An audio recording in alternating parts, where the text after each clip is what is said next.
So I'm going to show you guys a particular shortcut to solving Hess cycle questions or Hess law questions for those kind of questions that involve you having formation data. Because most of the questions will have information about formation of this or formation of that.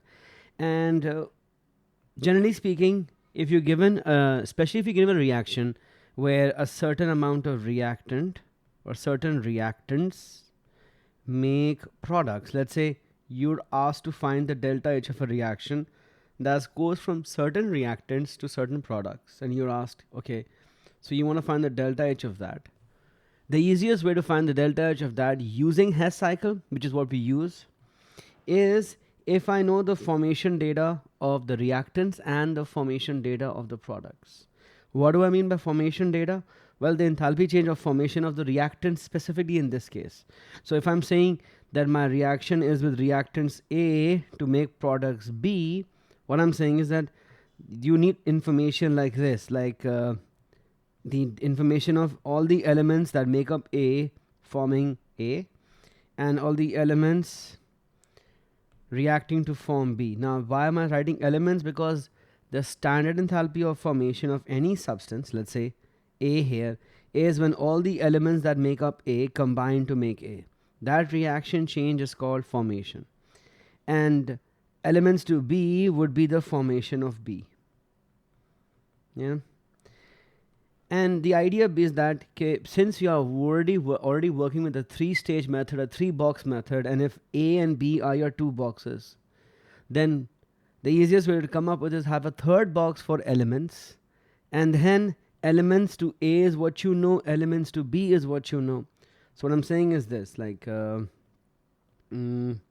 if you were to, let me group this, duplicate this. So I'm saying, okay, let's say they wanted to find this reaction. What I'm saying is, if these are stages A and B, which,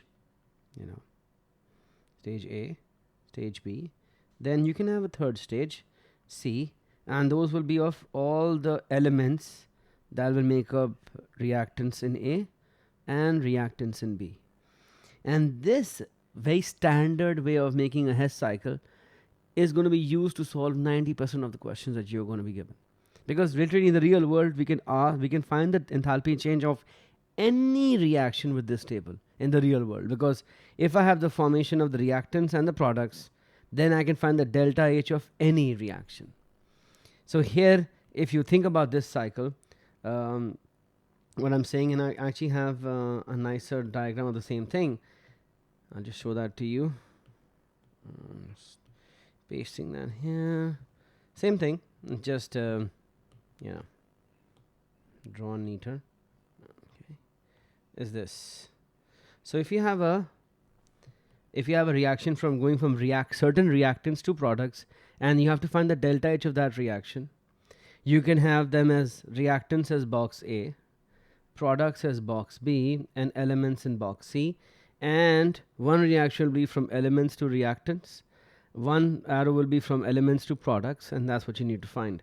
And in this particular case, you can identify, since we work with start and end boxes, if this is ABC, then the start box will always end up being elements, and the end box always ends up being products here. So, and actually this becomes a shortcut to see. If you notice, the indirect route is what? The standard enthalpy of formation of reactants plus the delta H of the reaction you need to find would equal to the standard enthalpy of formation of the products. And once you do enough of these, you can literally use this equation instead of making the whole cycle for many reactions. But I prefer to draw the cycle because you'll be marked for the cycle also. But at MCQs, you can probably use this to solve questions. Now, it'll be easier if I show you how I use this data. That's literally the best way to explain why this kind of data, this kind of basic, you could say, standard format of solving Hess cycle works. Especially if your questions have formation data. This only works if you have formation data for everything that is on the left-hand side and the right-hand side of the equation whose delta H you need to find. Let me show that to you. So I'm going to show you an example, a question, and I'll show you how to solve it. So in this case, this says use this data in the table to calculate the standard enthalpy change of combustion of butane. So you want to find the enthalpy change of combustion of butane. So that's your unknown, your combustion of butane, which is C4H10 plus a lot of O2s, making 4 CO2s and 5 H2Os. You can balance the O's later, but yeah, 4 2s are 8 in 13 over 2, which is what, 6.5? So 13 over 2 for now. So that's the equation whose delta H you need to find. That's your unknown. And the data given to you to find that value is the formations of butane, carbon dioxide, and water. So the formation of butane is given to you, and carbon dioxide and water. So the delta H of the reaction that you need to find, you are given its formation of the left hand side and the right hand side. Well, you might say, well, there's no explicitly formation of oxygen given, but the formation of pure elements ki value is 0, so there'll be no need to give that. It is going to be 0. And the point being that you can use the 3-box cycle to fit this all in. Now let me get that here. My favorite 3-box. You can do that here also. So you get that cycle right here. I'm going to actually fit them in this. The point is that everything else that's data, the equation you need to find, put them in box A and B. So here I am literally going to put C4H10 and 13 over 2 O2, which is the unknown, to forming 4 CO2s and 5 H2Os. And box C would be the elements that make up butane or carbon dioxide and water. Now, the funny part is you don't have to worry about writing the actual atoms of the elements. You don't need to, because if it's formation, what matters is you're making a certain moles of the compound. You don't care about the elements itself. It's some elements making butane, some elements making carbon dioxide, some elements making water. And that's literally what you need. You need to make sure that there is a value for every arrow that goes from elements to every single reactant and every single product. What I mean is you need to have a value for, let's say, this white arrow, first one, and then let's say this orange one also needs a value, this green one needs a value, and this yellow arrow needs a value. All these 4 arrows need to be filled with the value, because that's the elements to formation of everything on the left hand side and elements to everything on the right hand side. And if you fill those values out, you realize that box C is your start box, because they all move away from C and they all end at D. So that's your end box. So C to A to B or C to B directly. Now when you look at this, the arrows from elements to C4H10. Now when you look at that, that value is the formation of butane. So this yellow white line is very simply minus 127.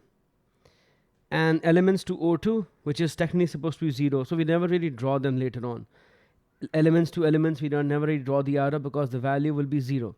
Formation of elements is 0 because there's no chemical change happening. And you are given the elements to carbon dioxide, elements to water. The problem is that here the information is the formation of carbon dioxide is for every 1 mole of carbon dioxide. You are making here 4 moles. So this arrow will just be 4 times the value of carbon dioxide's formation, 394. And the last one will be 5 times the value of water, which is 286. So basically, if you're given formation data, box C, make it elements and have arrows from C to every single thing in A and B, and then fill them out with the values from the table, and you have your starting and your end stages. So the indirect route is C to A to B, which is C to A is minus 127 and 0, and A to B is X, while C to B is 4 times minus 394 and 5 times minus 286. And what you do is you solve for X this way. Yeah? This is 2 and 7, 9. All right. So that is the enthalpy of combustion of butane. Yeah? Okay. So here's another example. In this case, use the data to calculate the enthalpy change of the reduction of iron 3 oxide by carbon monoxide. So this reaction they are talking about is where Fe2O3 reacts with CO to make Fe and CO2.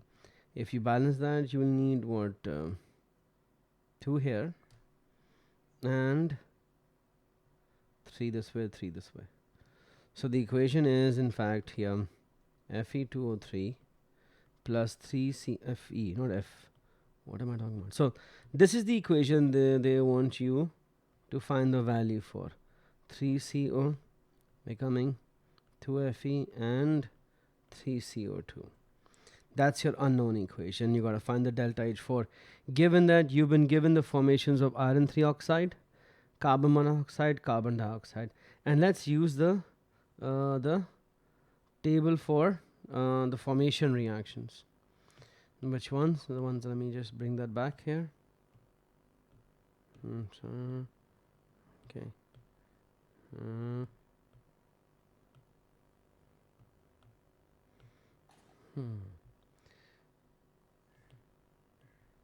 This one right here.